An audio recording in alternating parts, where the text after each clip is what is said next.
speeches and opening statements, which hopefully gives us a little bit more food for thought when we split into the working groups. I'm sure that you're confused by the working groups. There are three. There's a list with names behind you where Anelia will be staying, basically, and giving you instructions where to go. You're already divided in different groups. And in these working groups, we will try to figure out how we envision our region. What is it that we can do as young people? What is it that we can do as citizens of our countries and this region to actually create better chances for young people to stay at home, work here, and build their careers in this region. And at the end, how we see the future as such in the future. So this will be done right after the opening speeches. I will announce it when the working group are being started. We have three moderators. One of the working groups is moderated by me. The second is by Ilya Stankovsky, who is sitting here in the middle with the hat. You cannot miss him. And we have a third moderator who is Stefan Vidikov, who is right behind Ilya, and you can also probably see him. He waved. So having this in mind, we will start with the first speaker. I would like to invite Mr. Georgi Tasev, who is the Special Advisor on Youth and Sports to the Prime Minister of North Macedonia, to give an opening remark and give us more thought, food for thought in the working groups. Thank you. Thank you, Blažan. Dear ladies and gentlemen, dear guests, dear young people, my name is Georgi Tasev. I'm 30 years old. I come from Strumica, southeast region from North Macedonia, but now I live in Skopje. It's my homeland. Here are my family, relatives, friends, colleagues, and I want to live and share with them good and the bad. I never thought of leaving my country and looking for a better life outside the borders, and it has all the potential and opportunities, and with the great desire we have to become a better place to live. But the fact is that it's not easy and does not depend only on us. Perseverance is still our ally, even though we have come a long way and harder than we expected to join the European Union. It's no different in the region around us. The Balkan was and is a place full of challenges, but also with many unresolved issues and problems. My peers and I want to solve problems, progress together, and create a better life, break down barriers, and build bridges of friendship, a future that will guarantee us security and economic stability. We also want the region to be our home, all to feel free, calm, independent, and prosperous. Why not make my region my home? The answer to the question is precisely in the challenges faced in young people, not only from my country, but also from Balkan in general. First of all, the question, but also the challenge for the European integration process and the long-term keeping of North Macedonia and Albania on the threshold of the European Union slowly but surely creates hopelessness, which in my opinion is not so much caused by the bad economic situation, but by the inability for young people to see the real European perspectives and to be part of the European family. Why should young people in the region not compete with the other EU peers with the new ideas, culture, sport, knowledge? Why should the region not be a place for young people to compete, who through the competition will bring the best of their countries to a common Europe? There are many answers, but it seems that trapped in the past, we bury ourselves in our trenches without being able to look a little further. We should come out the trenches without weapons, but with the clear view forward and shake hands with each other, to respect each other, to fight for the common, and to make our region a desirable place to live. Only in this way, and in no other way, we can bring Europe to us without fear, without illusions that someone thinks badly or wants to be above someone. One such achievement is the Prespа agreement, which is of great importance for the youth of North Macedonia and Greece, but also for all young people from the region and from Europe. It is a signpost how through dialogue, understanding and modern European approach, problems are solved that for many seemed unsolvable and which from problems turn into friendship and opening great opportunities for cooperation in all fields. For decades, communication between young people in both countries has been less than formal. Although geographically close, they lack the opportunity for more concrete cooperation to share common European values. I want to address a common problem, the immigration of young people from the region that is past, present, but should not be the future. We must put this in a supranational context, but also in a regional context, knowing that this is something that all our neighbors face, including the entire Balkans. We are aware that immigration is not only for financial and economic reasons, but there is a wide corpus of areas that determine this. The formula for success on that how to motivate and keep young people in the process is to offer them knowledge and skills to come to the conclusion that they can achieve a certain change. Without a European perspective, higher wages and better quality of life, young people will continue to emigrate. Young people must have the first chance to succeed at home, to realize their potential at home. Therefore, joining the European Union will definitely give a new perspective to young people and will help reduce the wave of immigration. Therefore, it's necessary to work on priorities that are important to the citizens: rule of law, economic and social stability, equal opportunities, healthy environment. We all need to change for the better, to change habits for our own good, for the good of the society in which we live and the future generation, before whom we have an obligation to leave them a better place to live. We always remain committed to the motto that only young people know what is best for them and that we are allies and partners of young people. We have all the conditions to fight and make North Macedonia and the region a better place for all young people to live. Therefore, it's important to understand that we must work together, live together, cooperate, be open, accept our differences, and which the region move forward strongly. As soon as we realize this, we will be able to grow, have an economic standard, and really enjoy the life in the Western Balkans. Thank you. Thank you very much, Georgi, for your insights and your vision on how we can do better as young people and contribute towards the next steps of our future. The second speaker is Ms. Anja Fortuna, who is the Vice President of the European Youth Forum, and one of the favorite persons I have ever met, exactly through events such as these today. So use every opportunity to meet new people. You might get great friends such as I got with Anja, and working together on a lot of issues, European-wide, but also regionally. So please, Anja, the floor is yours. Distinguished guests, dear colleagues, dear friends, it really is an honor to be here today. And as Blažen said, meeting great people and reuniting with them is always an amazing opportunity. And I think that after this year, we value this even more. I'm the Vice President of the European Youth Forum, which is the biggest youth platform in the world, gathering more than 100 youth organizations all across Europe, not just EU. We have national youth councils and international non-governmental youth organizations. And I do have to say, even though we only have 2 official members from the Western Balkans, Balkan people, as we call ourselves, or quotation, Yugo Group is very, very strong within the European Youth Forum. A lot of international non-governmental youth organizations have active members that are taking on very important roles, and that these young people are coming from this region, which shows that this region is doing something very well, creating amazing young people.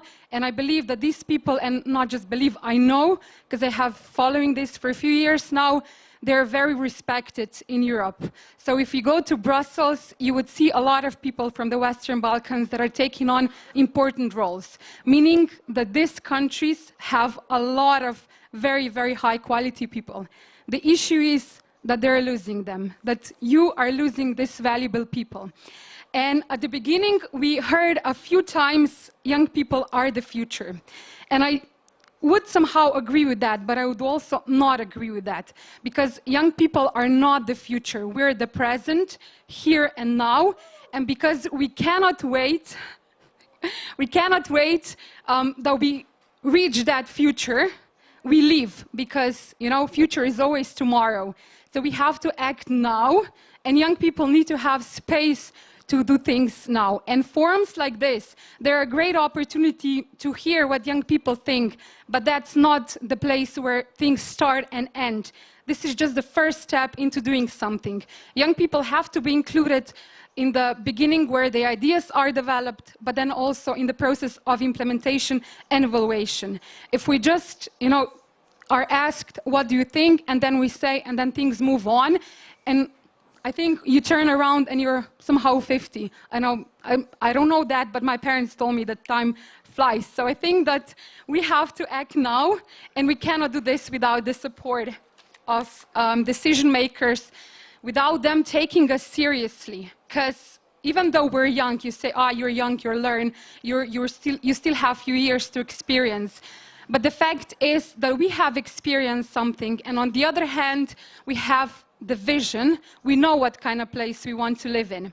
And what it is important, so when I heard that I'm gonna be part of the activity that is called My Region, My Home, I was like, not really my region. And then I remembered that, so maybe a bit about myself, and on a personal note, I come from Slovenia, and I was born in Slovenia, meaning that I didn't have any personal connections to Yugoslavia and to this common spirit.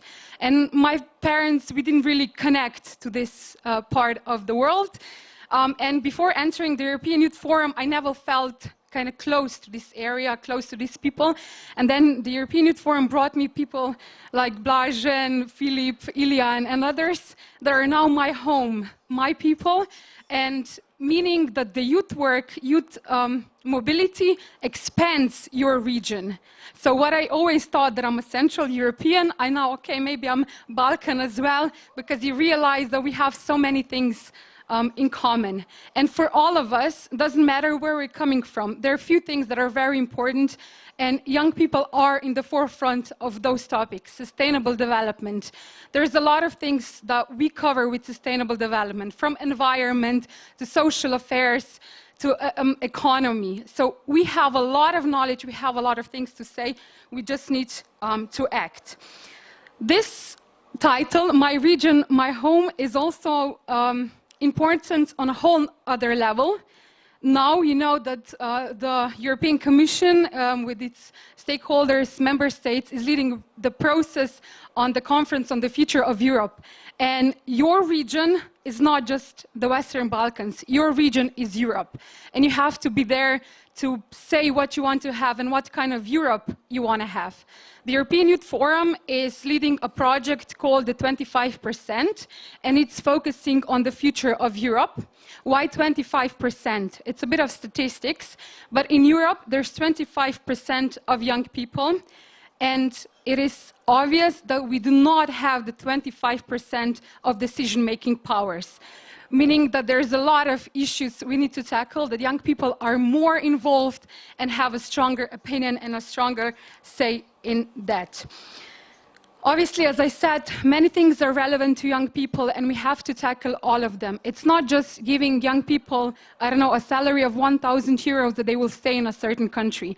They need high-quality living standards. They need space where they can participate, where they can have fun, where they can have their own families, and they're proud in the space where they're raising their children. So, to finish off, a lot of good things to say, and maybe one thing to go down, because it is important that we work on different levels. I don't know if you know, but the European Youth Forum is leading the European Youth Capital project, and Tirana will have this honor next year, 2022. Novi Sad had it in 2019, meaning that, I'll say, Brussels already recognizes Western Balkan as, I'll say, the heart of European youth politics and youth policies. I just want that also decision makers realize that the potential they have in this country countries in these areas is enormous. They just need to, how to say, utilize it and use it. Thank you again. I hope I didn't expand over my 5 minutes, but it was an honor, and I'm really looking forward to meeting you today and potentially somewhere in the future.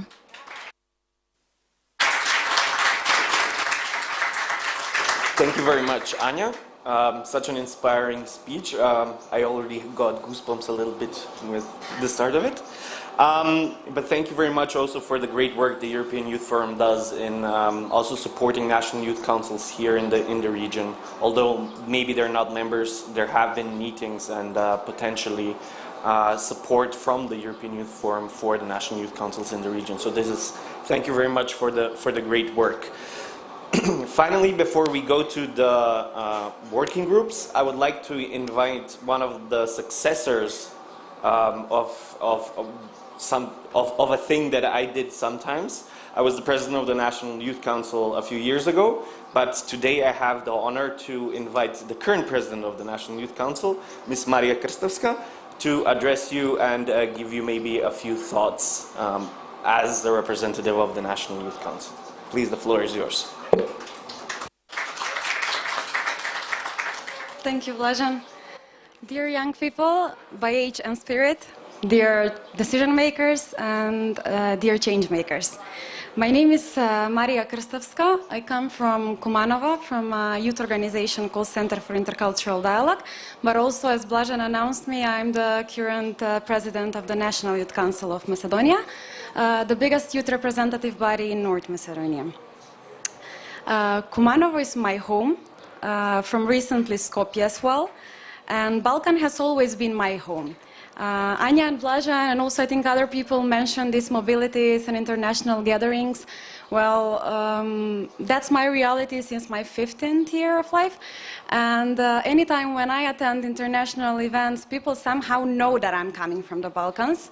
I don't know, is it my accent or the look, how I look like, but definitely they always guess that I'm coming from the Balkans, which gives me this insight, if I can tell, that people that live here in our region have a lot of similarities.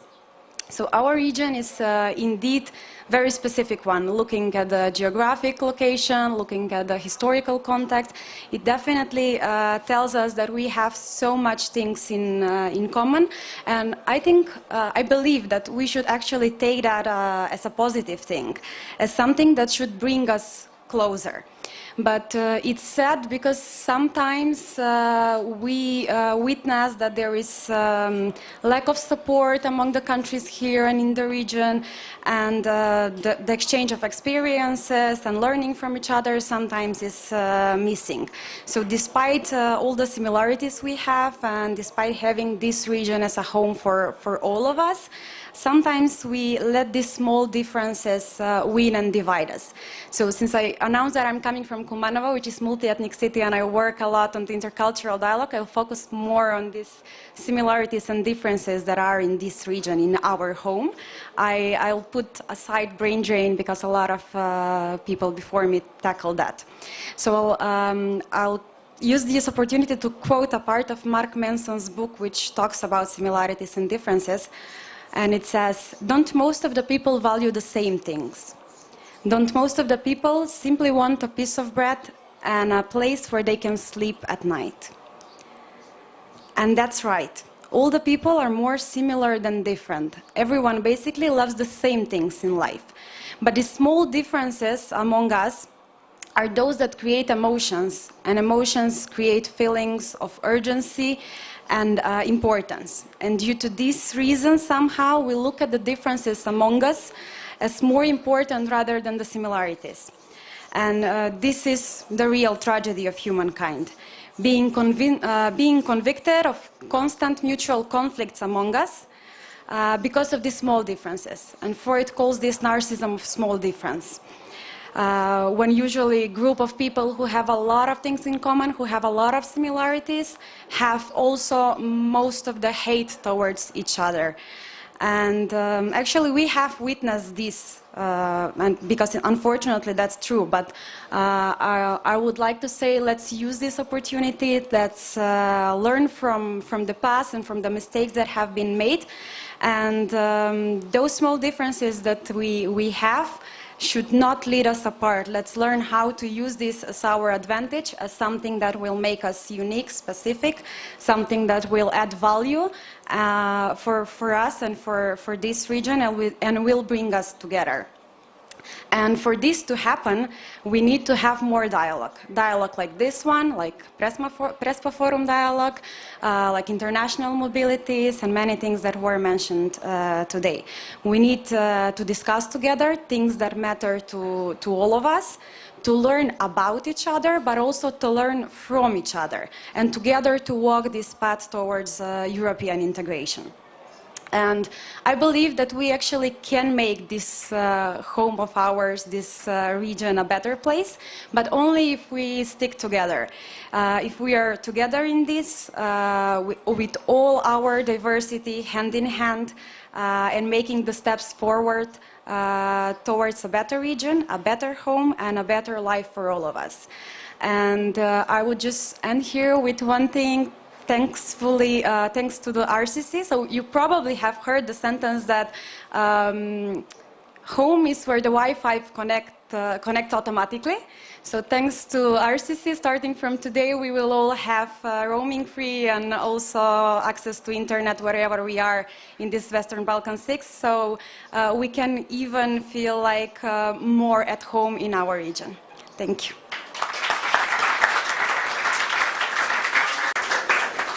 Thank you very much, Maria. Thank you also to RCC for the roaming free. I'm at home here, but hopefully everybody feels at home in Prespa and they can use internet freely. It is currently 2:36.